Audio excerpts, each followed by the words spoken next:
네, 그러면 이제 시간이 됐으니까, 서서히 한번 시작을 해볼까요? 시간이 아직 좀 덜 됐네요.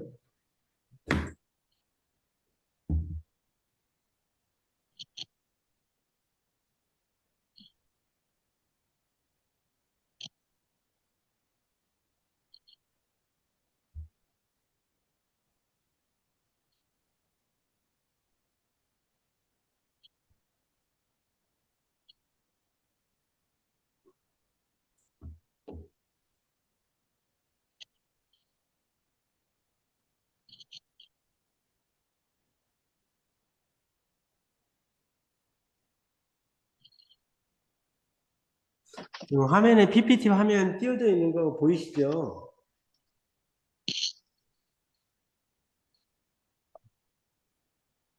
네. 그러면 이제 그 2시가 됐고, 녹화가 시작됐으니까요. 이제 안 들으신 분들은 녹화된 걸로 이렇게 대신 보도록 하고, 이제 우리 남인호 실장님들 지금 들어오셔서 보고 계시니까, 아마 이제 녹화되어 있는 거를 나중에 이제 그 유튜브에 올려서 홈페이지를 통해서 아마 하지 않을까 그렇게 생각이 되고요. 그러면 이제 우리 신혼 TMC 직무 향상 강화 교육을 시작할 거고요. 내용은 우리 요즘 장기순 계획에 관련해서 이제 충당금을 써야 될지 수선유지비를 써야 될지에 대해서 완전히 뜨거운 감자가 되어 있어요. 이제 가장 저한테 제가 뭐 여기 시설물 안전교육도 다니고 있고 그 보수교육, 장기성 교육 뭐 이렇게 여러 가지 교육을 다니는데 그 다닐 때마다 제가 질문을 받는 것 중에 가장 많은 질문이 또 전화로 질문을 받으면 지금 현재 뭐 문제가 생겼는데 이 비용을 장충으로 처리해야 될지 그 수선유지비로 처리해야 될지 잘 모르겠더라. 참 모호한 점도 많더라라는 어떤 그런 내용의 질문이 많고요. 두 번째는 이번에 그 경기도청에서 저희들한테 자료 준 게 있는데 이제 연구 목적으로 작성된 자료인데 과태료가 부과가 되고 비송사건까지 가는 그런 그래서 비송사건에서 그러니까 비송재판이죠. 이 재판에서 그 유죄가 확정이 돼서 과태료 처분을 받은 그런 단지 자료를 이렇게 만들어 가지고 저희들한테 주신 게 있어요. 그래서 그 내용을 이렇게 바라봤더니 그 중에 제가 이제 언뜻 찾아본 것만 해서 그 장기수선 충당금을 쓰지 않고 수선유지비를 썼다는 이유로 과태료 1,000만 원이 부과되는 세대 단지가 세 군데가 있었어요. 제가 우선 본 것만 해도. 그러니까 우리가 흔히 생각하기에 장기 계획이 없으니까 수선유지비 당연히 써도 되는 거 아니냐 이렇게 생각할 수 있잖아요. 네. 그런데 그렇게 무심결에 그렇게 썼는데 과태료를 맞은 거예요. 물론 그 내막을 들어가서 제가 세 개를 말씀드리는 건 그 사정을 좀 알기 때문에 이제 우선 말씀을 드리는 거예요. 그러니까 그 조사에서도 나왔지만 저 개인적으로도 질문을 해서 그다음에 그런 일이 있었구나라고 제가 들었었거든요. 그래서 알고 있는 그런 단지의 내용인데 본인은 그냥 어떤 사건이 터졌고 그 사건을 해결하기 위해서 그냥 그 정품에 없으니까 그냥 수선일비 썼지요. 뭐 이렇게 얘기하는 게 있고 또 한 가지는 이제 반대로 음, 수선유지비로 해야 될 걸 장충을 썼다라는 이유로 또 처벌받은 사례도 있어요. 그러니까 좀 모호해요. 아니 이렇게 보면 어떤 사안이 수선유지비로는 쓸 수 없을 것 같아요. 그런데 장충의 계획에는 없어요. 그런데 장충으로 이제 쓰는 세대가 또 단지가 있는 거예요. 근데 그거는 어떤 사례냐 그러면 그래 이런 거예요. 담장이 있는데 벽돌로 쌓은 담장이 있는데 우리 장기성 계획에는 울타리는 있단 말이에요. 그러면 담장이 울타리냐? 근데 그 단지의 주민은 어떻게 울타리가 담장이 울타리가 되냐? 울타리는 그 걸리시는가? 울타리는 그 담장 같은 그런 게 아니고 그냥 이렇게 그 철로 돼 있는 어떤 지금 저 플라스틱 세서 공사하고 있어요. 라고 이렇게 생각이 되는 건데 그, 무슨 소리냐 이제 이렇게 몇 해가 시까지 공사하거든요. 음, 제가 이게 소리가 나서 좀 줄게 그 그 문제로, 그러니까 소장님은 담장도 울타리다라고 주장을 하고, 그 주민은 아니다라고 주장을 하고, 또 시청은 맞다, 주민의 말이 맞다. 이게 어떻게 울타리가 담당이 될 수 있냐. 뭐 이래가지고 결국은 이제 1,000만 원 과태료를 받는 걸 이렇게 봤는데, 이런 측면에서 바라보니까, 그러면 이거 어떤 기준으로 이런 거를, 어떤 거는 수선유입으로 써야 돼. 그러니까 장기성 계획이 있어야 하긴 한데, 수선유입으로도 쓸 수 없고, 그럼 뭘로 써야 되냐? 뭐 이런 문제도 있고, 그래서 오늘 그런 걸 가지고, 그 주제를 가지고 한번 강의해 보고자 합니다. 우선 그러면 장충국을 쓸 수 있는 경우란 딱 정해져 있어요. 이거는 뭐 일단 장기성 계획이 있어야 돼요. 장기성 계획이 없으면 쓸 수가 없어요. 일단 장기성 계획이 있어야 하고, 여기서 조금 질문하는 분들이 계셔요. 그러니까 요즘 총론 부분에다가 그 긴급하면, 그리고 소액이면 장충을 먼저 쓰고 나중에 장기성 계획에 반영한다라는 내용의 내용을 총론 부분에다 집어넣고 장충금을 쓸 수 있다, 긴급하면. 이런 것을 이제 가지고 얘기를 하는 분들이 계시는데, 그렇더라도 긴급하더라도 또 장충을 해야 될 게 분명하더라도 장기성 계획이 없으면 쓰면 안 돼요. 긴급은 아무리 긴급을 해서 긴급 비용을 지출하고자 해도 장충 계획이 없으면 장충금은 쓰면 안 됩니다. 이게 긴급하게 쓰는 긴급 지출이나 소액 지출이라 하더라도 장기성 계획에는 있어야 합니다. 없으면 안 된다라는 것이고요. 두 번째는 이제 수선 주기가 도래해야 돼요. 장기성 충당금 쓰려면. 이게 지금 원칙을 말씀드리는 거예요. 그러니까 가능한 예를 한번 들어보죠. 금방 담장이 나왔으니까, 아니 울타리 나왔으니까 울타리 가지고 얘기했죠. 울타리를 2024년에 보수를 하겠다라고 수선 예정 연도를 내가 정해놨어요. 그러면 24년이 돼야만 할 수 있는 거예요. 23년도에는 못해요. 아무리 무너졌어도 원칙적으로는 24년에 계획이 되어 있기 때문에 23년에는 못 쓰는 거죠. 근데 무너져서 주민들한테 뭐 안전에 위험이 있고 이웃 주민들한테 피해를 줄 수 있고 뭐 이러면 또 긴급하잖아요. 그러면 긴급 지출로도 쓸 수 있지만 원칙은 수선 주기가 도래하지 않았기 때문에 못 쓰는 거죠.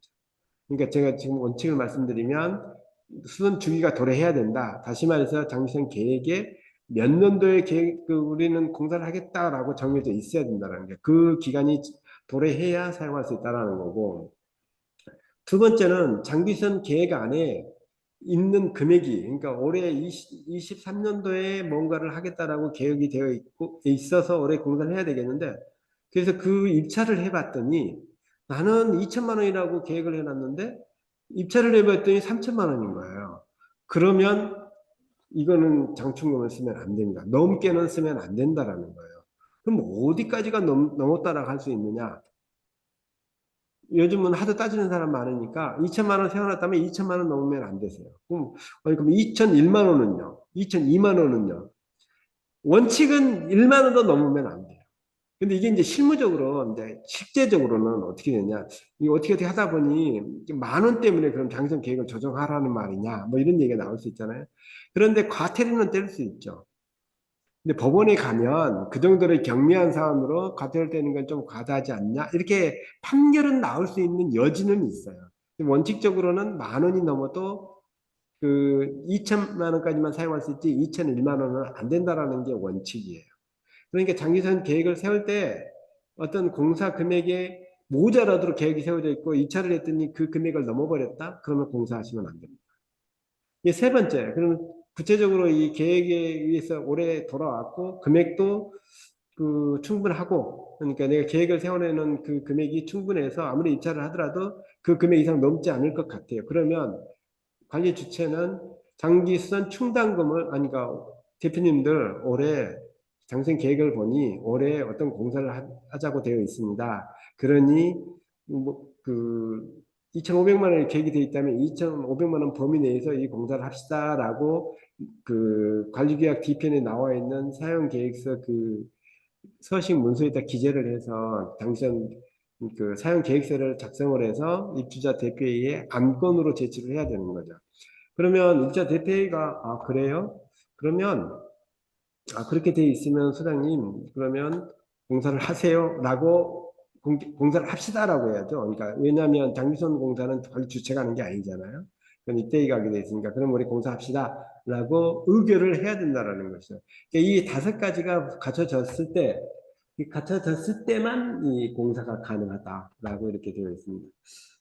이제 문제는 여기까지 나와 있으면 여기까지 참 문제가 많이 있죠. 여기까지도. 왜냐하면 장기상 계획사가 올해 23년도에 공사하기로 지금이 11월이 이제 다 됐잖아요. 근데 두 달밖에 안 남았는데 23년도에 공사하겠다는 계획은 되어 있는데 입주자 대표는 하지 말자고 하는 거예요. 그러면 그대로 놔두면 장기상 계획대로 안 한 거니까 과태료 1,000만 원을 났죠. 그러니까 올해 하겠다라고 되어 있으면 올해 반드시 해야 돼요. 안 하려면 어떻게 해야 돼요? 안 하려면 입주자 대표한테 의결을 받아서 당선 계획을 조정을 해야 되는 거죠. 물론 그 승인은 이게 정기 검토가 아닐 테니 입주자 과반수 동의를 받아야 되겠죠. 그래서 올해 하겠다라고 되어 있는 거는 반드시 그 차년도로 아니면 그 후에 하겠다라고 지금 넘겨야지 올해 하겠다라고 한 걸 안 하고 넘어가면 과태료를 받는다. 이게 왜 이렇게 엄격하게 그리고 대단한 말을 법으로 정해놨을까? 이 문제는 차후에 다시 한번 토론을 한번 해보고요. 아무튼 그렇게 되어 있다라는 거예요. 그러니까 올해 이제 주기가 도래한 건 무조건 해야 되고 주기가 도래하지 않았다면 올해 하면 안 된다. 원칙적으로요. 그건 나중에 그러면 제가 원칙 장중요하면 원칙이 아닌 그 무엇이 있겠네요? 는 있습니다. 그거는 조금 이따가 제가 설명을 드릴 거고요. 그 다음에 이제 그러면 도대체 장기순 충당금이 뭘까? 이제 그거에 대해서 설명을 드릴 건데요. 건물의 가치를 보존 또는 상승시키거나 수명을 연장을 수반하는 자본적 비용에 해당하는 경우로서 법률로 적립하도록 규정된 법정 특권에 해당한다. 뭐 소유자가 부담한다. 유익비 소유자가 부담하는 필요비다. 장기적인 산출 내에서 그 계획기간 육성비 총액을 관리의 요일에 따라 입자에게 부과해 징수하는 금원이다. 이 말은 이렇게 되어 있어요. 그러니까 이 말이 어렵나요? 아무튼 설명을 좀 드리면 이제 이걸 이제 설명하자는 것이니까요, 오늘.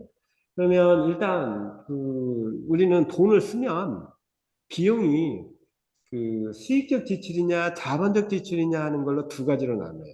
이게 현재 사는 사람한테 그 단순한 이익으로 들어가는 걸 수익적 지출이라 그러고 이제 간단하게 설명드리면 자본적 지출은 이 어떠한 보수를 했는데 보수를 함으로 인해서 그 재산적 가치가 상승하거나 또 하락된 그 가치가 보존이 돼가지고 또 그 가치를 유지하게 만들어주면 그럼 그걸 자본적 지출이라고 그래요. 그 내용은 이제 자세하게 한번 볼 거예요. 그러면 이제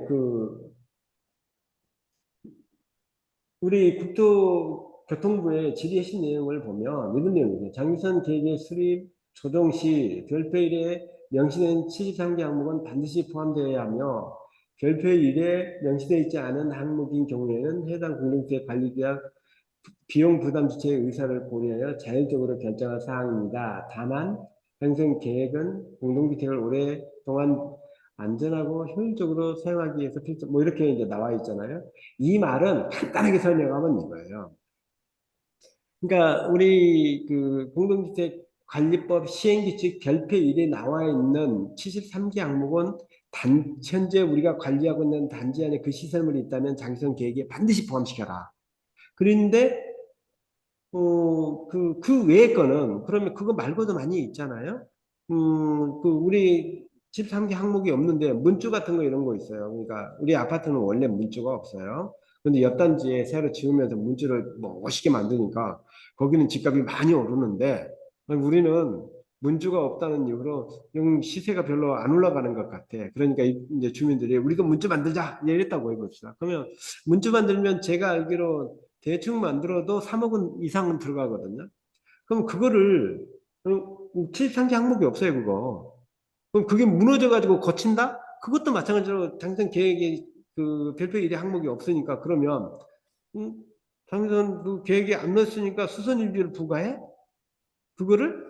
그러면 2년 동안밖에 안 사는 세입자 입장에서 나는 2년밖에 안 살고 나갈 건데 문주는 얼마나 오랫동안 있어요?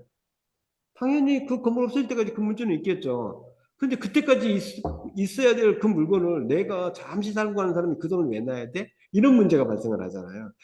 그래서 그 소유자가 부담해야 될 것은 그 장기선 계획에 포함시켜서 장기선 충당금을 써라. 이제 이렇게 되는 거예요. 그 말을 돌리고 돌려서 한 말이에요. 저게.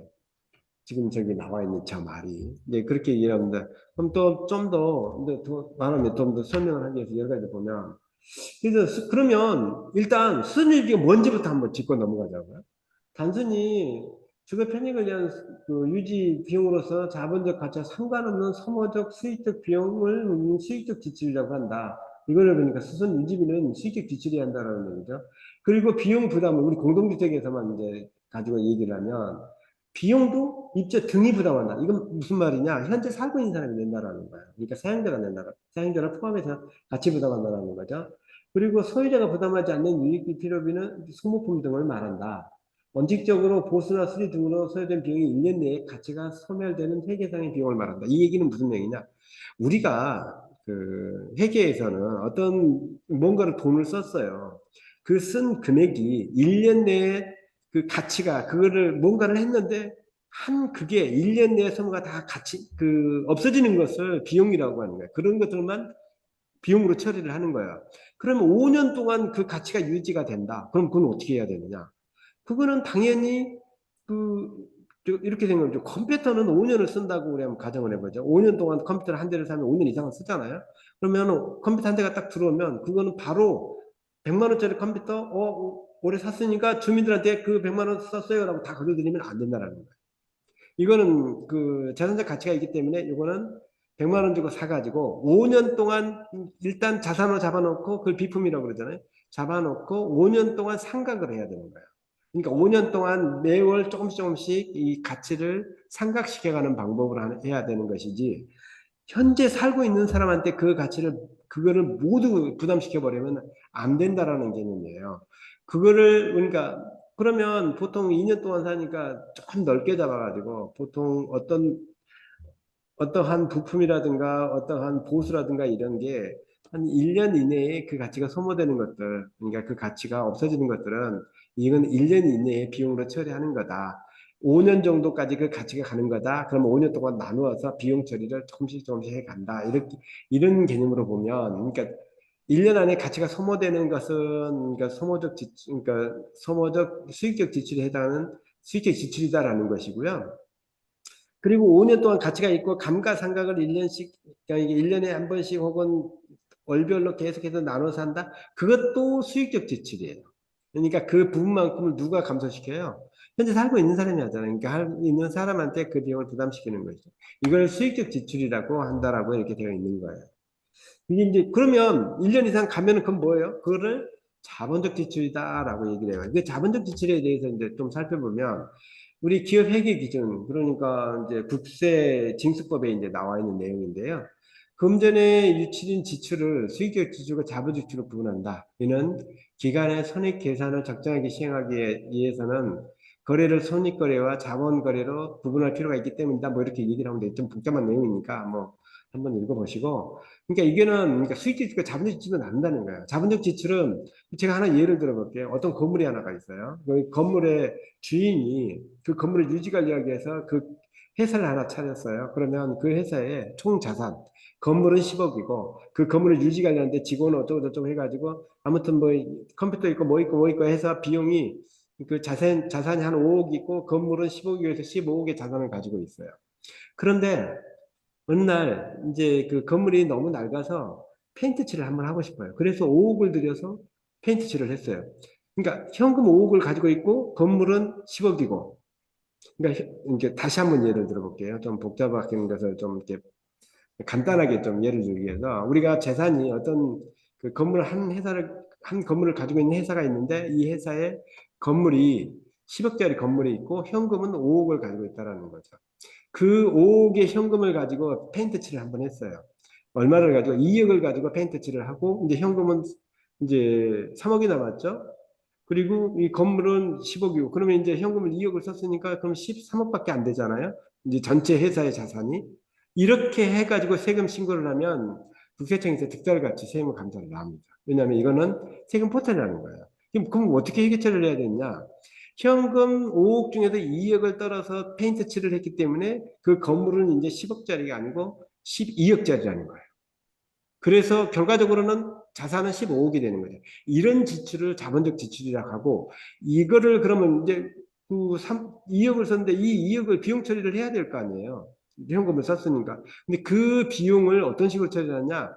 5년 동안 감가 삼각을 하는 거예요. 뭐 여러분이 이제 자격증 딸 때 회계 배울 때 뭐 연수 합격이니 정률법이니 정의법 이런 거 배웠을 거예요. 그런 식으로 이제 떨어가는 거죠. 이렇게 하는 것을 우리는 그 자본적 지출이다라고 얘기를 하는 거죠.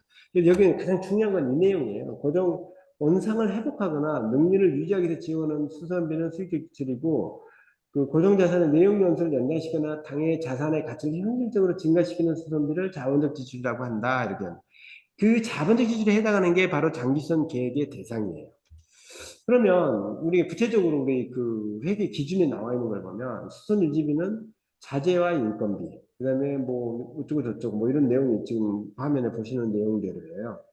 그러니까 수선 유지비를 쓸 수 있는 거는 우리가 뭐 거의 없다고 보시면 돼요. 간단한 수선을 하고 뭔가 그 돈이 그러니까 뭐 부품을 그러니까 이런 걸 하면 이제 어떤 건 나사 몇 개 빠지고 뭐 몇 개 부품이 빠지고 이런 것들은 수선유지로 가능하지만 펌프가 있으면 펌프에 뭐 패킹이라든가 뭐 이렇게 뭐 하나 안에 있는 자잘한 부품 몇 개 나가서 그거 바꿔주고 이런 건 가능하지만 펌프를 교체해야 된다?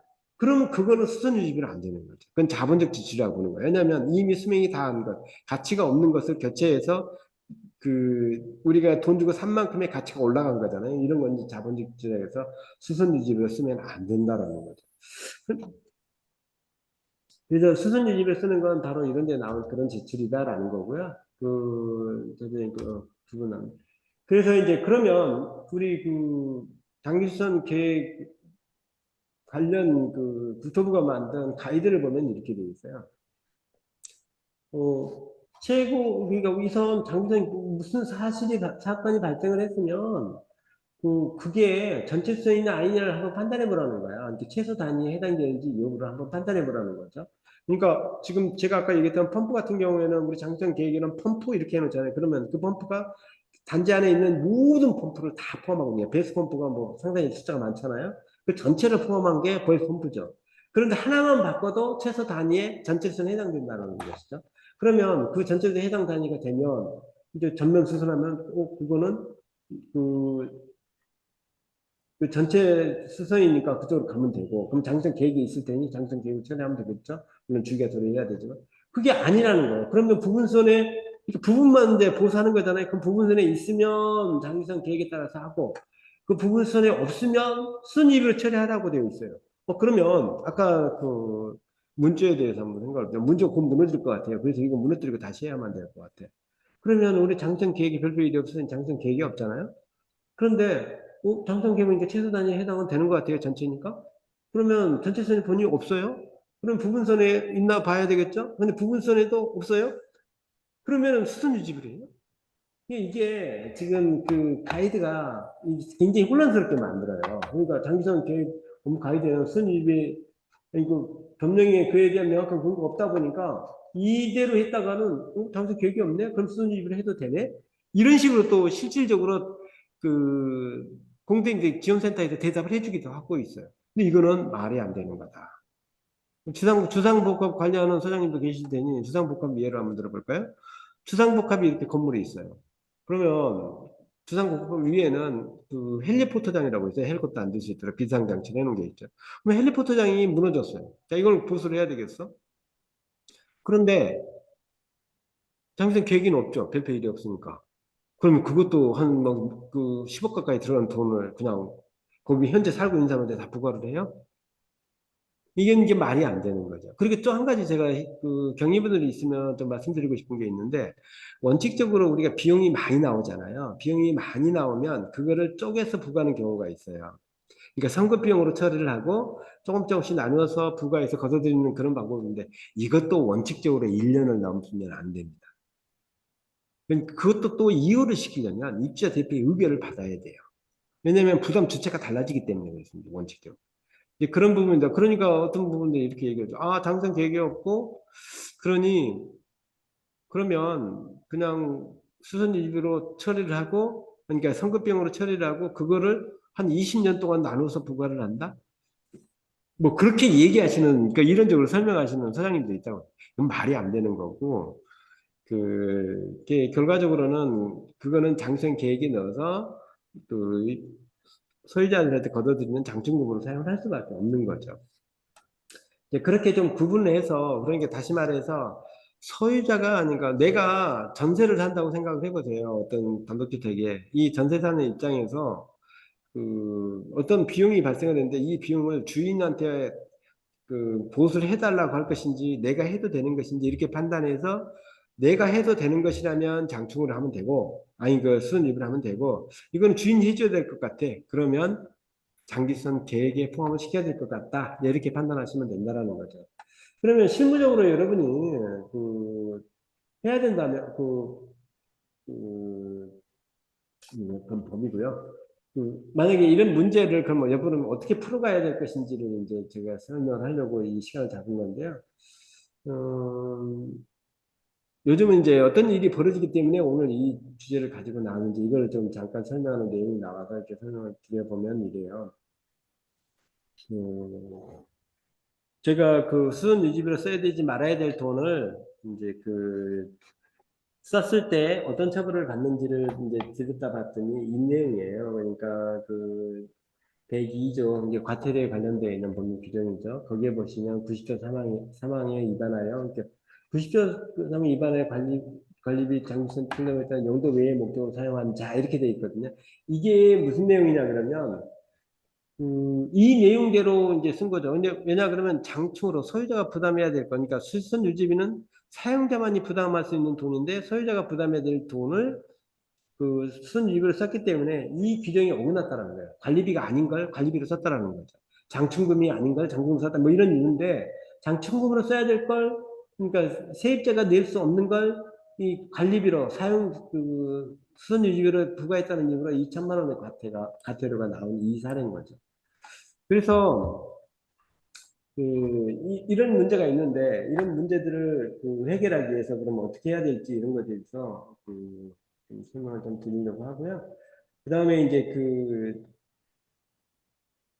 이게 이제 뭐냐면 이 부분도 좀 설명을 드리려고 제가 이렇게 놓은 것 같은데 설계 도서를 보고하지 아니하거나 시설물 대체적인 복수 내용을 기록하지 않은 자 그러니까 이제 아니한 자는 이제 처벌한다 이런 내용인데 장기선 계획에 의해서 공사를 했으면 반드시 제가 이번에 감사를 나갔더니 가장 문제가 됐던 게 어떤 거냐면 공사를 하고 이거를 K 아파트에 기록을 하지 않아서 과태료 맞는 경우가 많이 있었거든요. 근데 그 내용을 좀 강조하기 위해서 이렇게 넣는 거고요. 일단 장충금과 이제 수선주의와 관련해서 과태료 사례가 있었는데 이게 뭐냐면 2020년 4월에 이 내용은 수선 유지비로 써야 될 것 수선 유지비로 쓰지 않고 아니 쓸 수 없는 걸 수선 유지비로 썼다는 이유로 1,000만 원의 과태가 나왔다. 아까 그 내용의 과태료 처분한 거죠.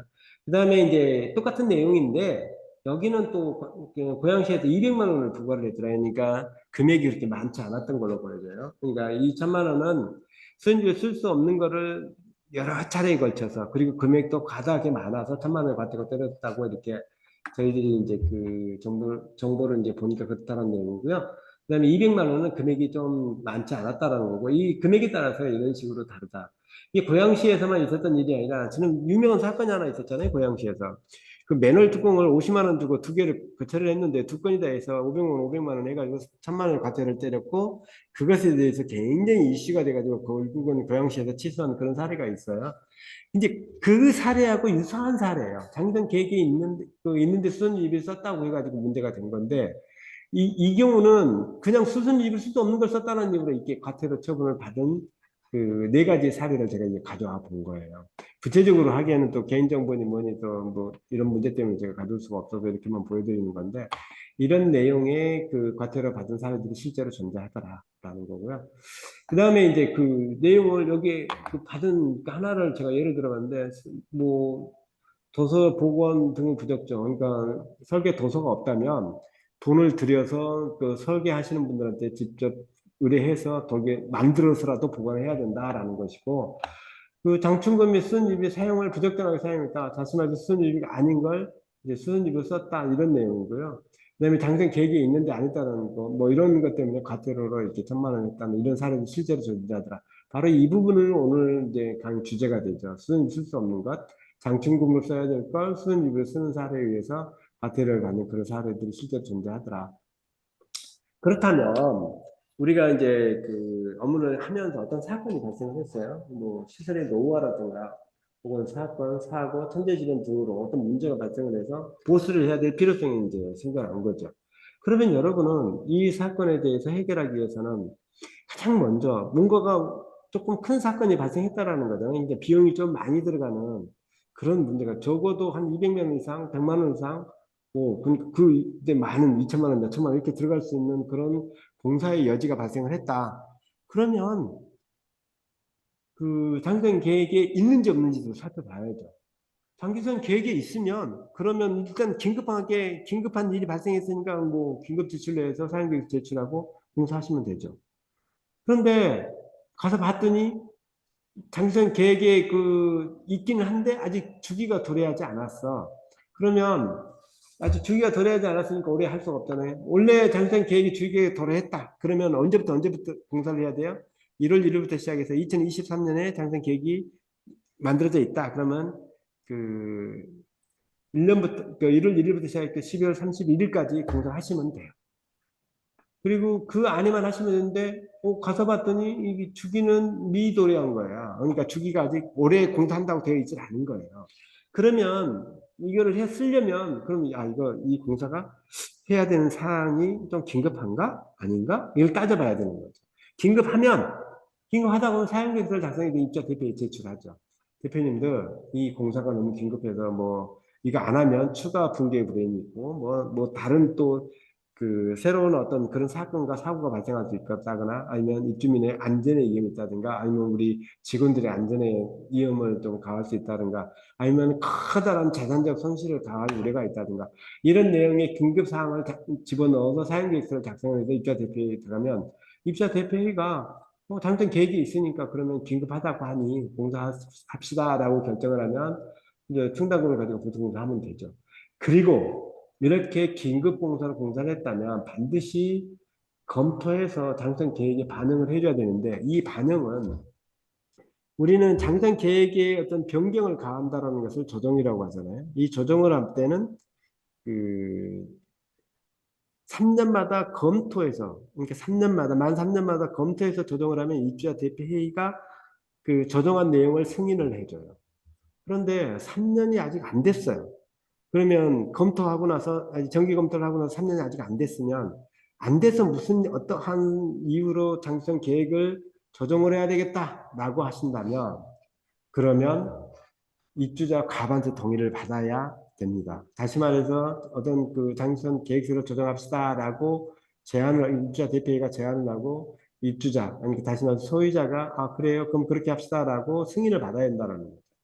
그렇게 해야 되는데 이게 그 긴급해서 공사를 했는데 느닷없이 그거 바뀌었다고 그걸 가지고 그 장생 계획을 입주자 가반 동의를 받아서 이 조정하는 것은 좀 번거롭고 어렵고 상당히 그 업무 부담이 많으니까 이제 유권 해석을 통해서 그러면 이렇게 하세요라고 그 되어 있는 게 뭐냐면 그러면 그냥 가만히 두고 있다가 다음 차기 정기 검토 때가 오면 장기 검토 때는 입자 대표 의견만 하면 되니까 그때 기다렸다 그때 검토할 때 반영을 하세요라고 이렇게 유권 해석을 주는 게 있죠. 단 이 중간에 어떠한 그 정기 검토일이 오기 전에 어떠한 사유로 장기적 계획을 변경을 가야 될 일이 생겼어요. 그러면 그때는 집어넣어라 이렇게 되어 있어요. 그러니까 우리는 2025년에 정기 검토예요. 그리고 지금 긴급공사를 했어요. 2023년에. 그런데 2024년, 그러니까 24년으로 갔더니, 갑자기 주민들이 우리 건물 너무 지저분하다. 우리 페인트 칠 한번 합시다. 라고 하면, 갑자기 그 페인트 칠은 긴급하지 않잖아요. 페인트 칠하는 게. 그런데 계획은 25년에 돼 있단 말이에요. 근데 23년, 24년에 주민들 모두가 다 하자고 해요. 그러면 당장 계획서 변경을 가할 필요가 생긴 거죠. 그래서 이제 이때 수시 조정을 해요. 그럼 과반수 동의를 받아서 이제 장생 계획을 조정을 하겠죠. 만약에 그렇게 중간에 수시 조정을 해야 될 일이 생겨서 한다면 그때는 이렇게 긴급한 사유가 있어서 쓴 그 내용이 있다면 그때는 반영을 해줘야 돼요. 이때 반영을 안 해주고 그냥 넘어가 버리면 그거는 또 문제가 됩니다. 그러니까 중간에 수시 조정할 일이 있었다. 그러면 그때는 반영을 해주라. 수시 조정할 일이 없었다. 그러면 차기 정기 검토위원 조정 때 이 장부정 계획을 반영을 해줘라. 이제 이렇게 돼 있다라는 것이고요. 그러면 이건 또 다른 어떤 사례를 한번 들어보죠. 근데 사건 사고가 발생을 했고 소유자가 부담해야 될 게 명백해요. 다시 말해서 그 내용이, 그러니까 순위집을 해야 되면 그 순위집을 하면 되죠.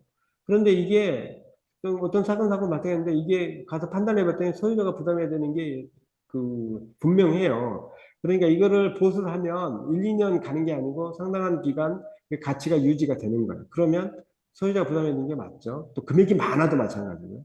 그러면 이거를 하면 어떻게 해야 될까? 그러면 장생에 반영이 되어 있는지를 확인해 봐야 되고, 반영이 없다면 반응이 있으면 입대 의결 받고 입대 그러니까 있는지 없는지 확인하고 있다면 장점 계획에 따라서 하면 되죠.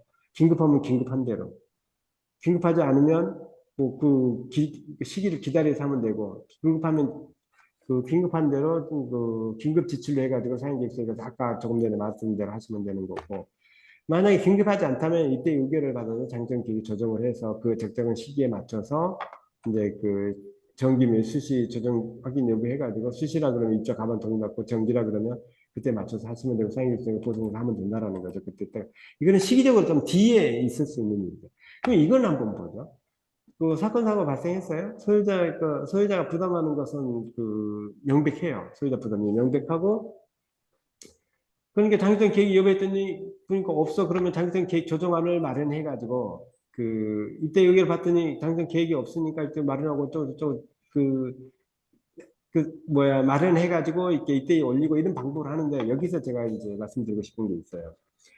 우리는 그러니까 어떤 사안이 발생을 했어요. 사안이 발생을 하면 그 사안에 대해서 수선 유지비로 사용해야 될지 장충으로 사야 될지 명백하지가 않아. 모호해. 그래서 내가 모르겠어. 그러면 우리는 의사결정 주체가 아니거든요. 우리 관리 주체는. 우리 관리 주체는 관리 주체를 대신하고 있는 관리소장은 뭔가를 의사를 결정하는 기관이 아니라 결정된 의사를 집행하는 기관이에요. 그러니까 모호한데 내가 마음대로 판단해가지고 공단해버리면 그거에 따라서 내가 책임을 져야죠. 만약에 그 판단이 잘못됐다? 그 판단에 대한 책임은 내가 지는 것이죠. 그런데 제가 꼭 우리 소장님들한테 많은 조언을 드리는 얘기를 많이 하는데 우리 소장님들은 왜 판단을 하는지 모르겠어요. 이거를 내가 판단해갖고 내가 이거 해도 되나? 안 해도 되는 걸 왜 내가 판단하냐는 거예요. 그리고 과도하게 책임을 많이 져요.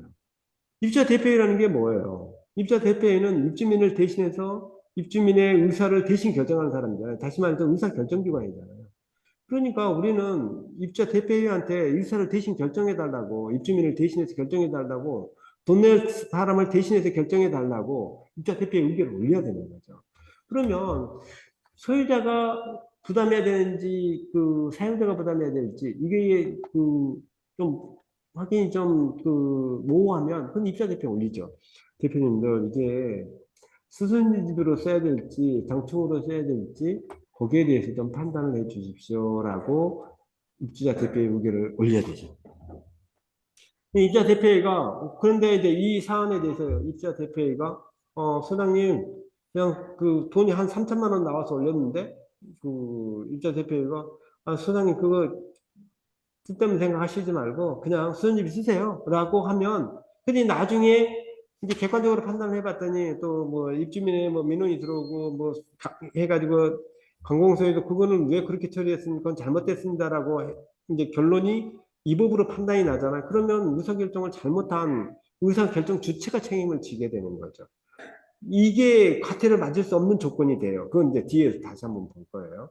어떻든 간에 여기에서는 그러니까 모호하면 입대에 올려라. 입대가 그거에 대해서 결정할 수 있는 환경을 만들어줘라. 물론 이게 장충금으로 써야 될 게 명백하게 내 판단할 때는 장충금을 써야 될 게 소유자가 부담해야 될 게 좀 아무리 봐도 해야 될 것 같아요. 그러면 그거를 장충 계획에 포함시킬 수 있는 방법, 아니 근거까지도 제시하고 또 뭐야 그 장기수선 계획 조정안까지 검토서까지 올려야 되겠죠. 이런 것들을 여러분이 이제 입주자 대표에 올려서 입주자 대표가 정상적으로 여러 가지 어떤 그 정보를 제공해 줘야 되겠죠. 그러니까 어떤 게 옳은 판단인지를 정부는 제공하지만 판단은 입자 대표가 하게 해야 한다. 그리고 그렇게 했을 때 이게 결론적으로 잘못되었을 때는 관리주의 책임으로 돌아오지 않는다라는 거죠. 그럼 이 사안에서 보면 여러분이 확인해 봤어요. 여러분은 그 확인이 어렵다. 그럼 이때에 의견을 요청해야 된다. 만약에 이게 장충에 해당될 것 같다. 그러면 장충 계획 마련안까지도 준비해서 올려야 된다라는 것이고요. 만약에 수선 유지비로 사용할 것 같아. 근데 이거 수선 유지비 될까요? 물어보면 입자 대표가 수선 유지비로 쓰세요라고 하면 수선 유지비 써도 돼요. 이거는 나중에 과태료 맞지 않습니다. 관리 주체가. 왜 안 맞는지 뒤에 말씀드릴 거예요. 그렇게 해서 이게 수선 이제 정기인지 수시인지 여부를 또 판단해 봐야 되고 만약에 수시다. 그러니까 정기 검토 때가 아니다. 그러면 수시 조정이잖아요. 그럼 수시 조정에 대해서 그 수시 조정에 대한 절차를 밟아줘야 되겠죠. 뭐 주기로 하게 뭐 하는 것도 있죠. 뭐 이런 식으로 여러분이 하면 되겠더라. 그럼 여기서 이제 좀 팁을 말씀드려야 되겠는데요. 여러분은 수선 이집이냐 아니냐 결론적으로는 뭐예요? 내가 판단하는 게 아니고 입자 대표한테 판단해 달라고 요구를 해야 된다. 그 판단은 여러분이 하는 게 아니라 반드시 입자 대표가 해야 되는 거다. 수선유비를 쓸지 안 쓸지에 대해서는. 근데 여러분이 이거 수선유비 써도 되겠네요. 그 수선유비를 덮벅 썼다가는 나중에 그 책임은 온전히 관리주체가 지게 돼 있다라는 거죠. 장기수선에 집어넣고 안 넣고 하는 것은 다 승인 주체가 있기 때문에 문제가 없어요. 그러니까 장기수선 계획에 포함시키지 말아야 될 걸 포함시켰다? 그건 누가 그걸 결정한 거예요? 정기 검토 때는 입자 대표가 결정한 거고, 정기 검토가 아닌 수시 검토 때는 수시 검토에 의한 조정이면 그거는 입주자가 결정한 거잖아요. 그러니까 결정 주체가 책임을 져야 되는 것이죠. 거기는 이제 그렇게 제가 일단 말씀드리고, 여러분이 정기 검토 때가 됐어요. 정기 검토 때 조정을 해야 되잖아요. 근데 조정하는 것에 대해서 굉장히 어려움을 많이 가지고 계세요. 뭐 적산을 해야 되는데 뭐 얘기를 하는데 이 적산에 관련되어 있는 문제도 우리 이제 한 달에 한 번씩 우리 그 본사에서 그 강의를 이제 준비 중이니까 그때 그 적산에 대해서 어떤 필요성이라든가 우리가 내가 직접 당장 계획서를 마련해야 될까? 혹은 이거를 돈 주고 전문가한테 맡기면 안 될까? 이게 그래야 되나? 어떤 것이 옳을까? 이 문제에 대해서도 제가 한번 별도로 한 시간씩 강의를 좀 짬을 내서 한번 할 예정이고요. 오늘은 그러니까 수선 유지비는 이제 그런 식으로 처리를 하시면 될 것 같고 그러면 이제 조정을 할 때 어떻게 해야 될지 이제 나머지 시간을 좀 설명해 드릴 텐데요. 올해가 정기 검토예요. 보통 월을 기준으로 해서 하잖아요. 그러면 올해 그 23년도 11월이 정기 검토하는 시기예요. 그럼 여러분 뭘 계산해야 될까요? 일단 23년에 정기 검토면 여러분은 검토는요. 당선 계획에 대한 검토는 1년 내내 하는 것이지 1년 내내 혹은 3년 내내 하는 것이지 3년에 한 번씩 하는 거니까 아무 데서나 쓰는 거야? 아니면 이 그냥 특성 하기 그냥 우리가 쓰는 그 전에 특성으로 그러니까 그 검토 바로 결정하기 직전에 하는 게 아니다라는 거예요. 좀 시끄럽죠? 네, 제가 음성을 시키겠습니다. 그 그러니까 검토는 3년 내내 하는 거다. 그거를 그러면 11월에가 정기 검토했다. 그럼 3년 내내 검토해서 그거를 종합해서 문서로 만드는 시기가 언제냐? 바로 11월이 되는 거예요. 그럼 11월에 검토서를 만들어서 할 때 이때 여러분이 염두를 두고 검토를 하는 건 뭐를 해야 되느냐? 지금 23년이잖아요. 그러면 24년도, 25년도에 뭐를 했다 될 거를 찾아야 돼요. 23년, 25년에, 24년, 25년에, 올해가 지금 정기 검토예요. 24년하고 25년, 그리고 그 다음 정기 검토는 이제 차기 검토 26년이에요. 27년에 뭔가를 해야 될 것 같은 것들이 있어. 이거는 지금 생각할 필요가 없어요. 이거는 그냥 뒤로 넘겨놓으면 돼요. 금액이 제가 그랬죠?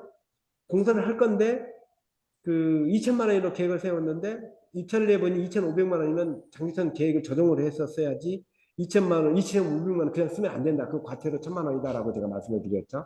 근데, 그래서 27년에 거는 이게 금액이 모자라냐, 많냐, 이런 걸 판단할 필요가 없어요. 왜냐면, 이때 거는 26년에 가서 하면 되니까. 지금 내가 고민할 필요가 없다는 거예요. 지금 고민할 건 뭐냐? 24년, 25년에 해야 될 것들을 찾아야 돼. 이게 만약에 24년에 해야 될 거를 내가 해야 되겠다고 뭔가를 했어요. 그럼 실제로 24년에 갔는데 안 해도 될 것 같아. 그러면 어떻게 해야 돼요? 공사를 안 하려면 입주자 가반서 동의를 받아서 20년 안 해야 될 걸 26년에 혹은 27년에 한다고 뒤로 미뤄야 되잖아요. 그는 조정이기 때문에 입적 가반수 동의를 받아야만 해요. 어마어마한 일이에요. 입적 가반수 동의 받기가 쉽나요? 엄청나게 어렵죠. 그러면 입지적 가반수라는 걸 어떻게 동의를 받아야 될까요? 제가 이번에 한번 받아봤거든요. 그러니까 장기선 때문이 아니라 하자 분쟁 때문에, 하자 때문에 이제 받아봤는데, 가반수 동의를, 아니, 소유자한테 동의를 받는 방법은 일일이 소유자를 찾아다니면서 사인을 받아야만 되겠죠. 서명 동의니까. 이게 되게 어렵잖아요. 그러니까, 우리 같은 경우에는, 저 같은 경우는, 우리 경위들한테 그렇게 얘기를 해요. 일단 입주자 소유자 관리를 좀 잘해라. 다시 말해서 처음에 그 세입자가 아니 누군가가 이사를 오면 당신의 소유자는 누구입니까? 연락처는 어떻게 됩니까?를 반드시 알아서 우리 그 XP ERP가 우리 그 본사는 그 시스템 있잖아요. 그 시스템 안에다가 소유자의 인적사항을 반드시 집어넣어놔라. 그리고 그렇게 이제 관리를 하도록 하고 있어요. 그래가지고 이제 실제로 할 때 소유자들한테 이제 전자투표를 했거든요. 그런데 그 외에 또 살지 않는 사람이 있어요. 연락처도 몰라. 그러면 어떻게 해야 돼요? 그러면 그 등기부 등본을 떼봐야 돼요. 만일에 그 외부에 살고 있는, 그러니까 우리 아파트에 살고 있지 않는 사람이 한 40% 정도 돼요. 그러면 그거 과반수 받기 엄청나게 어렵잖아요. 그럼 그 등기부 등본 다 떼봐가지고 다 보내야 되잖아요. 등기로 다 보내서 다시 이거 사인해서 보내주세요. 살고 있는 사람은 전자투표를 하고 이렇게 하잖아요. 우리 또 이번에 그렇게 했거든요. 그러니까 우리는 한 70% 정도가 거주하고 있고 나머지 30%가 외부에 살고 있었는데 또 그런데 경리들이 이미 외부에 살고 있지만 연락처가 확보되어 있는 사람은 약 한 15% 정도가 되어 있어요. 그러니까 30% 중에 15%는 이미 연락처를 아는 거죠. 나머지 15%는 이제 등기로 해서 보내서 사인해서 보내주세요. 라고 이렇게 하고 나머지 이제 15%는 전화번호 다 하니까 전자투표 이렇게 진행을 했던 데 있거든요. 그러니까 이것도 굉장히 어렵다라는 얘기죠. 등기부 등본 다 떼봐야 되고 뭐 이런 문제가 있기 때문에. 그런데 그러면 여기 안 살고 있는 사람이 40%나 되는데 혹은 30%가 되는데 연락도 안 하고 그냥 여기 있는 사람들만 사바사바 해가지고 결정해가지고 하면 어떻게 될까요? 충당금은 누가 내요? 장기선 충당금은? 소유자가 내잖아요. 살지 않는 사람도 내잖아요. 근데 내가 결정한 바가 없이 돈을 막 내게 만든다, 혹은 막 올렸다 내렸다 뭐 이렇게 하면 그럼 소유자가 좋아할까요? 싫어하죠, 당연히. 그래서 문제였어요. 왜 나한테는 물어보지도 않고 이렇게 했냐라고 실제 소송을 해둔 단지가 있어요. 그래서 소송 결과 나한테 연락도 없었다는 이유로 그 조정은 무효라고 판결이 난 적도 있어요. 그렇기 때문에 적어도 문자를 보내든 등기를 보내든 알리긴 해야 된다. 결정하기 위해서. 그래서 이게 되게 어려운 거예요. 그러니까 여러분은 23년이 정기검토면 24년 해야 될 것, 25년 해야 될 걸 찾아야 돼.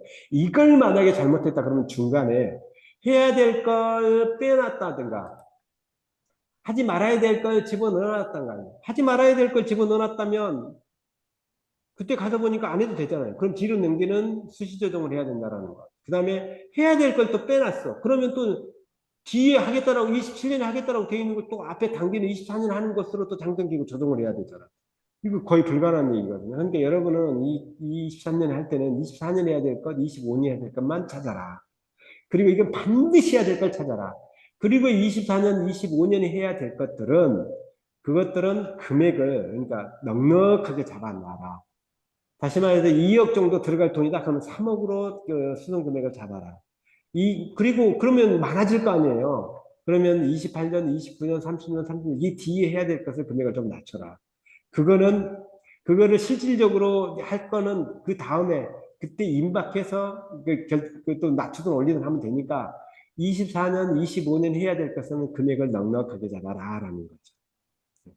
그리고 그렇게 해가지고 하고 26년, 27년 해야 될 것, 26년 해야 될 것들은 뭐 그때 가서 진짜 해야 되나? 안 해야 되나? 판단해서 해야 되면 하고 안 해야 되면 뒤로 미루면 되죠. 26년에 다시 판단해 보면 된다라는 거예요. 입주자 대표 의견만 받으면 되니까. 이 두 개는 잘해야 된다라는 거예요. 실질적으로 이런 거예요. 그런데 여러분이 지금 23년인데 정기검토가 아니야. 그러니까 입주 가만히 동의를 받아야 돼. 이런 경우는 어떻게 해야 될까요? 그러면 그때는 한 가지만 하면 돼요. 그거 실질적으로 해야 될 것만 하면 되고 그 이전에 그 소액 분기를 해야 되는 것들만 포함시키면 돼요. 그러니까 이때는 한 가지 해야 될 것만 조정하면 된다라는 거예요. 그러니까 24년에 또 해야 되기 때문에 그래요. 그러면 자 이제는 진짜 팁으로 들어가면 이래요. 우리 신혼주택에서 근무하고 있는 소장님들은 이 할지 안 할지 확정적으로 확신할 수 없는 것들은 여기다가 집어넣지 마라라는 거예요. 25년, 24년, 25년에는 빚질 하지 마라. 웬만하면. 해야 될 것들은 무엇들만 해야 될까요? 도색 같은 건 여기다 넣을 필요가 있어요. 근데 승강기 교체, 배관 교체 이런 것들은 여기다 넣을 필요가 전혀 없어요. 이게 넣어놓으면 나중에 골치 아파요. 왜냐면 안 하게 되면 뒤로 미루는 조정을 해야 되기 때문에. 그런데 이때 여기다 넣어야 될 것들은 어떤 걸 넣어야 되느냐? 그러니까 넣지 마라. 그러니까 제가 봤을 때는 도색 외에는 넣을 게 없을 것 같아요. 승강기 교체 뭐 이런 것들은 왜냐면 실제로 24년에 가가지고 내가 승강기를 교체할 거야. 그러면 주민들이 간에 의견이 분분해서 입주민들한테 우리 진짜 해도 돼요? 라고 동의를 받아야만 돼요. 그 동의를 조정을 통해서 동의를 받으시면 돼요. 그렇게 하면 그때 넣을 필요가 없다. 그럼 여러분 어떻게 하면 된다? 제가 개인적으로 팁을 드리면 아무것도 넣어놓지 마라. 그리고 아무것도 하는 걸로 넣어놓지 마라라는 거예요. 그리고 근데 이때 문제가 생겼어요. 아무것도 계획이 없는데 하는 걸로 되어 있지가 않는데 실질적으로는 문제가 생겼어. 그럼 그거 긴급할까요? 안 갈까요? 다 긴급. 무슨 문제가 생긴 거예요. 그러니까 안 하면 안 되는 것들이에요. 그러면 총론 부분에는 긴급공사를 하시면 되잖아요. 그때 내가 이렇게 넣어놓고 진짜 해야 될지 말아야 될지 잘 판단도 안 서는데 집어넣어놨다가 나중에 뒤로 미루는 수정할 필요가 없이 무조건 나 뒤로 밀어놔라. 이자 대표가 우리 틀림없이 내년에 도색합시다. 그럼 그것만 하나만 넣어놔라라는 거예요. 그리고 그거는 금액을 높이 올려놔라라고 제가 말씀을 드렸던 거예요. 그러니까 여러분은 24년도 현재 조정할 일이 있는데 24년, 25년에 되도록이면 모든 것을 넣지 마라. 다 뒤로 밀어놔라. 해야 될 일이 실제로 문제가 생겨서 사건과 사고가 터져서 분갈해야 될 일이 있다. 다 긴급할 것이다라는 거죠. 그리고 그 또 우리 진짜 법에 의해서 그 저기를 배관 교체를 해야 되고 뭐 이런 것들은 진짜 그런 금액이 고액 금액이 들어가면 실질적으로 주민들의 동의를 받아야 되기 때문에 그 받는 과정에 자기들 조정도 같이 해버리면 되기 때문에 그때 놓을 필요가 없다. 이 두 개는요. 이렇게 여러분이 조정을 하시면 굉장히 편하게 하실 수 있지 않을까. 그러니까 뒤로 다 밀어놔라. 금액이 많든. 이 뒤에 있는 거는 금액이 많냐 적냐 하나도 중요하지 않아요. 왜냐하면 이때 해야 될 것도 27년에 하면 돼요. 29년, 30년, 31년은 29년도에 하면 돼요. 그때 가서 진짜 모자란지 해야 될지 이런 거 판단해 보시면 된다는 거죠. 이런 건 안 해도 된다라는 거고요. 자, 이거는 이제 요령을 말씀을 드렸고, 저도 이제 오늘 처음 강의다 보니, 한 시간 내에 무슨 말씀을 드려야 될지를 몰라서, 이렇게 이제 그 주제에 여러 가지 얘기를 하고 있고, 좀 그 방법도 이렇게 좀 깔끔하지 못한데요. 이제 이렇게 이제 마지막으로 제가 이제 말씀드릴 거는 과태료를 맞았다면 어떻게 될까라는 것에 대해서 좀 설명을 드리려고 하는데요. 일단 과태료를 맞았다라는 것은 고의와 과실이 있어야 돼요. 이거는 어디에서 과태료에 관련되어 있는 절차에 관련되는 법은 질서 위반 행위 규제법이 나와 있어요. 이게 행정절차법인데요. 여기에는 반드시 과태료를 때리려면 그 행위자가 고의 또는 과실이 있어야만 된다는 거예요. 그러니까 고의 과실이 없는 질서 위반 행위는 과태료를 부과하지 아니한다 이렇게 되어 있거든요. 그럼 고의가 뭐예요? 그걸 알고도 일부러 한 거잖아요. 이게 장기순으로 얘기해 봅시다. 수선이 집으로 쓰지 말아야 될 걸 내가 알고서도 썼어. 그러면 그거는 내가 과태료를 맞는 거죠. 두 번째, 그러면 그거에 대한 그러니까 우리 장충에 관련돼 있는 건 관리소장한테 업무가 주어진 게 아니라 관리주체한테 주어졌잖아요. 그럼 관리소장한테 과태료 당연히 안 때리고 관리주체한테 때리겠죠. 이 관리주체를 기준으로 해가지고 고의가 있냐 과실은 그러면 관리소장은 뭐예요? 관리소장이 아니니까 관리주체는 고의냐 과실은 이런 거 물으는 거 행위자가 아니겠네요? 이게 아니죠. 주체를 대신해서 그러니까 그 관리 주체가 내가 돼서 관리 업무를 수행하는 거잖아요. 관리소장이. 그렇기 때문에 관리소장의 행위는 관리 주체의 행위가 돼요. 그래서 그 행위자로 보는 거죠. 그 관리소장이 알고도 안 했는지, 그, 알고도 일부러 그런 건지, 고의니까. 과실은 뭐예요? 몰라서 안 한 건지. 몰라서 안 했으면 고의가 돼요. 그런데, 자, 이렇게 봅시다. 아까 제가 입대위한테 올려서 판단을 받아봐라. 수선 유지를 해야 될지, 장충을 해야 될지를. 왜 그렇게 해야 되는지. 왜 그러면 그렇게 수선유입으로 쓰면 안 된다라고 하고 처벌을 할까? 그건 딱 한 가지예요. 그 뭐 알고서도 일부러 그러면 안 되잖아요. 그러지 마라. 관리 주체한테 너 일부러 그러지 마라. 너 모르면 안 된다. 전문가니까. 뭐 이런 것을 지금 그랬으니 너 처벌을 받아라 이제 이런 거잖아요. 근데 여기서 고의라는 것은 내가 알고서도 일부러 그런 거야. 과실은 그럼 뭘까요? 모르고 하는 거잖아요. 그런데 내가 수선유입으로 쓰려고 했어. 그 수선유입으로 쓰면 안 될 것 같아. 그러면 안 될 것 같다는 걸 내가 알았잖아요. 그러면 과실은 아니죠. 알고 있으니까. 알고 어떻게 하면 과실이 없어지는 거예요? 입자 대표한테 올렸어요. 입자 대표에 올려가지고 이게 수선 유지비로 쓰면 안 될 것 같아요. 장충을 써야 될 것 같아요. 다시 장기 수선 계획 절차 조정하는 절차를 밟읍시다라고 했는데 입주자 대표가 쓸데없는 소리 하지 말고 그냥 수선 쓰세요. 라고 해서 썼어요.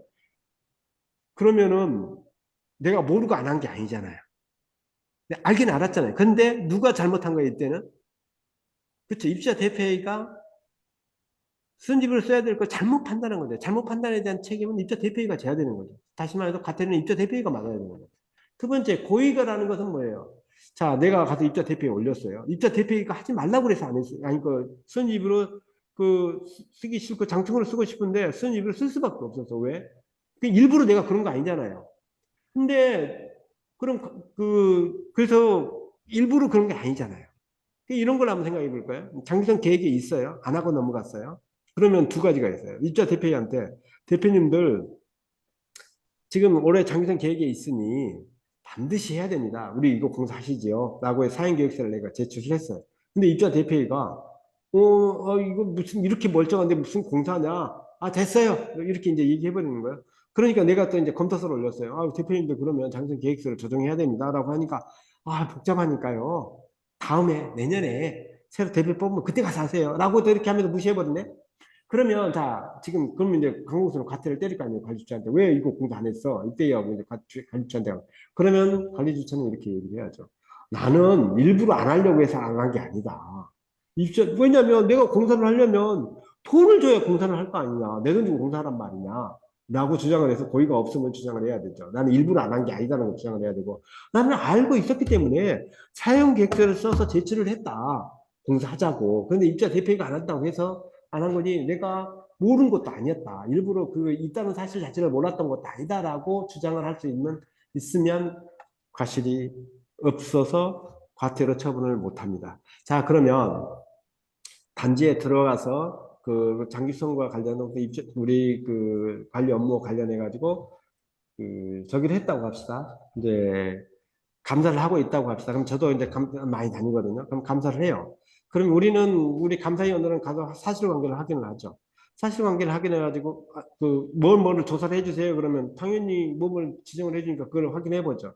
그리고 그 사실관계를 확인해 봐요. 그래서 이제 과태료 처분 대상인지 아닌 이제는 이제 우리 이제 관공서에 하면 그 사실관계를 적어서 주죠. 그러면 거기에서 과태료를 때린다고 통보를 해요.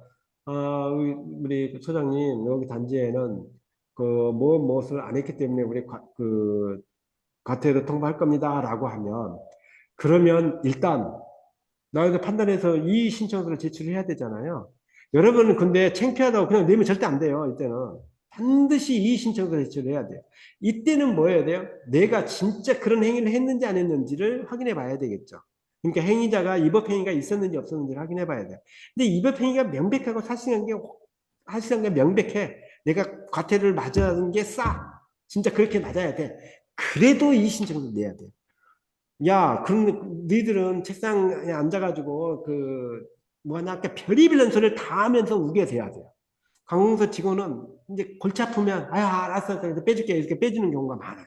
그러니까 막 그냥 별의별 얘기를 다 해가지고라도 항의를 해라. 그냥 억지로도 써봐라. 안 되면 협박이라도 해봐라라는 거예요. 관공서 공무원들한테는 과태료 어차피 망했으니까 어차피 나 과태료 맞았으니까 뭐 볼 게 뭐 있어요. 그렇게 해가지고 했는데도 불구하고 결국은 확정이 됐어요. 그러면 내가 이 신청서를 그래도 또다시 한 번 더 내요. 확정이 됐는데도 불구하고 더 내면 이제는 비송사건으로 넘어가요. 비송사건으로 넘어가면 무조건 깎아줍니다. 거기는 제가 가보면 제가 도움을 줬던 어떤 소장님도 다 거의 대부분 다 깎였어요. 그런데 여기서는 주장할 때 조심해야 돼요. 어떻게 조심해야 되느냐? 그 판사 앞에 나가는 게 비정사건은 판사 앞에서 판단하는 것이거든요. 근데 여기는 비용은 안 들어가요. 비정사건은 판사가 그 하루 이틀에 그냥 끝나는 소송이기 때문에 순서만 돌아오면 소송 절차 그 자체는 한데 순서를 기다리려고 뭐 2, 3년, 4년, 5년까지 기다리는데 그 심리 자체는 금방 끝나요. 그래서 비용이 안 들어가요. 그 추가 비용이. 그래서 이렇게 하면 그때는 내가 위법행위가 분명해. 그런데 나 그런 일 안 했어요 라고 주장을 하면 명백하게 판사가 판단해봤는데 명백한데 안 했다라고 주장하면 이거는 사실관계를 거짓말을 하는 거 있잖아요. 그러면 오히려 과태를 올릴 수도 있어요. 그렇게 하면 안 돼요. 사실관계가 확실하다. 그러면 그때는 인정을 해버려야 돼요. 인정을 하고 어떻게 해야 돼요? 그 다음부터는 이거 나 월급이 얼마밖에 안 되는데요.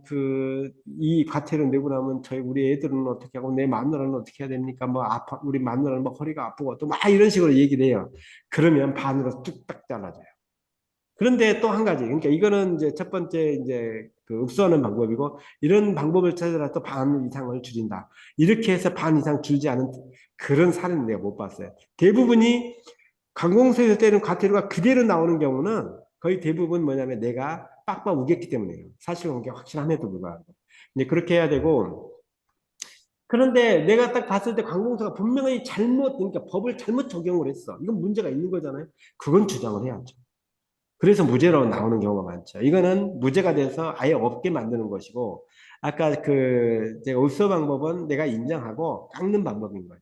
그러니까 이런 방법으로 여론이 있으면 좋겠더라라는 것이고요. 그 다음에 이제 하나가 또 있는데 좀 조심하셔라라는 거예요. 내가, 이거 하나가 했으니 이양 배린 몸 이렇게 생각할 수 있는데 절대 그렇지 않다. 여기에 보시면 이 내용이 뭐냐, 이렇게 13조는 하나의 행위가 여러 개의 법을 위반하고 있으면 가장 중한 벌로 처벌하도록 되어 있어요. 그런데 우리 법에는 뭐라고 되어 있느냐? 그러니까 이렇게 되죠. 경비업체 선정을 하고 있는 과정에 7가지, 8가지를 위반이 됐어요. 그러면 가장 중한 걸로 과태료 하나만 때려요. 그런데 경비업체 잘못했고 성소업체 잘못했고 재활용업체 잘못했어요. 그러면 행위가 3개잖아요. 그러면 그 행위가 3개가 위반 행위가 3개면 3개의 과태료를 때릴 수가 있는 겁니다. 그렇기 때문에 하나하나 신중히 하셔야 된다. 하나 잘못했으면 에라 나 모르겠다. 하나 말지 뭐 이거 말이 안 된다. 네, 그런 식이 있고요. 그 다음에 이제 아까 그 처벌을 받는 그 규정 중에 장기적 계획에 있으면 반드시 해야 된다. 그러니까 장기적 계획에 있으면 반드시 해야 되고 그 또 한 가지는 이게 1,000만 원짜리예요. 그러니까 혹시 우리 서류들을 그러니까 그 입찰 서류라든가 뭐 이렇게 중요한 서류들을 보관하고 있지 않으면 그러면 1,000만 원을 과태료를 맞춘다라는 거. 이것도 제가 엊그저께 맞는 사례가 있어서 제가 들고 와봤고요. 관리비 안에 그러니까 우리는 그 부대 관리 항목이 있어요. 이걸 설명드리기 위해서 이걸 가지고 왔는데요. 그 관리비가 아니면 다른 정도 쓰면 절대 안 돼요. 할인 이런 거죠. 그 입주자 대표한테 과태료를 때렸어요. 과태료를 때렸으면 이거를 그 과태료를 누가 내야 될까요? 입주자가 아니 그 관리비에서 그냥 주면 될까요? 이때 이렇게 해놓으면 될 수가 있어요. 관리 규약에 잡수입 규정에다가 입주자 대표가 과태료를 맞으면 그러면 그 과태료를 잡수입에서 내주겠다라고 규정을 해놓으면 그러면 뭐 가능할지 모르겠어요. 이것도 좀 문제가 많은 얘기가 분쟁이 있고 또 그 관공서에서 받아줄 리가 없지만 가능성은 전혀 없는 것은 아니에요. 근데 그냥 일반 관리비라든가 뭐 잡수입 아니 그 잡지출로 우리 대표님들이 일을 하다가 한 행위니까 그걸 돈을 주면 안 될까? 절대 안 됩니다. 그거는 관리비가 아니에요. 과태료는. 관리 행위에 의한 비용이 아니에요. 그거는 그렇게 했다면 큰일 납니다. 그러면 1,000만 원의 과태료는 맞아요. 관리 주체가. 그러니까 또 이런 경우가 있을 수 있어요. 그거를 왜냐하면 행위자가 돈을 내도록 되어 있고 두 번째 관리비가 아니기 때문에 그러다. 그거는 입대위가 반드시 본인한테 나온 그 과태료는 본인이 내야 된다라는 거고요. 가령 또 이런 것들도 있어요. 우리 주민 공동시설 같은 경우에 사용료를 받을 수 있다라는 근거가 있죠. 이제 공동시설 관리법에. 그러니까 헬스장을 이용하면 15,000원 돈을 받는다라고 이렇게 규정이 되어 있으면 그 15,000원에 대해서 입주한테 부과의 돈을 거둘 수 있어요. 그런데 이렇게 하는 경우들이 있어요. 전체 무조건 사용하든지 안 사용하든지 주민 공동시설 이용 헬스장 있는 골프장 이런 거 전체를 그냥 통틀어서 무조건 다 10,000원씩 부과하고 그 주민 공동시설 그 운영비 해가지고 부과하고 그 돈으로 운영료로 사용한 이거는 이 법입니다. 그건 근거가 없어요. 그건 관리비가 아닙니다. 큰일 납니다. 이거는 어떻게 써야 돼요? 주민 공동시설에서 발생하는 그 비용은 수선할 때 들어간 비용이다. 그럼 수선유지비로. 인건비다. 그거는 일반 관리비의 인건비로. 이렇게 해가지고 관리비로 처리를 해야지 주민들한테 부과해서 걷어들여야지 주민 공동시설 이용료라고 해가지고 받으면 그거는 어디에도 근거가 없다. 어떤 과태료를 받는다? 여기에 나와 있는 이 그 용도 외의 목적으로 사용한 자라 해서 이제 그 처벌을 받는다. 그런 거예요. 이런 것들을 좀 여러분이 좀 중점을 두고 좀 처리했으면 좋겠고요. 참고로 이렇게 오늘 이제 제가 여기까지 이제 할 거고요. 다음에는 그러니까 다음 달에는 이제 사업자 선정팀의 적격 심사제를 어떻게 했으면 좋겠는지에 대해서 서류들은 또 어떻게 갖춰졌으면 좋겠는지에 대해서 이렇게 좀 해보려고 하고요. 그다음에 12월에는 이제 22년부터 22년까지 과태료 처벌한 내용들이 있어요.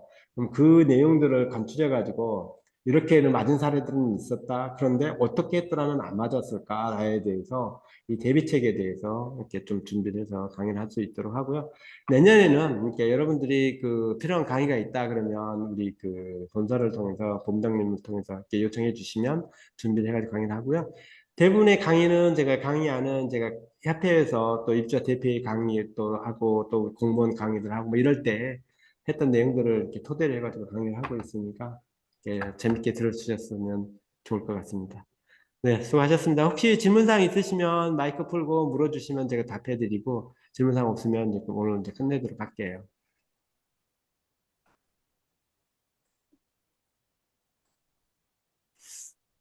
없는 것 같아요. 박세혜 소장님 표정 좀 피십시오. 수고하셨습니다. 네, 이상 마치겠습니다.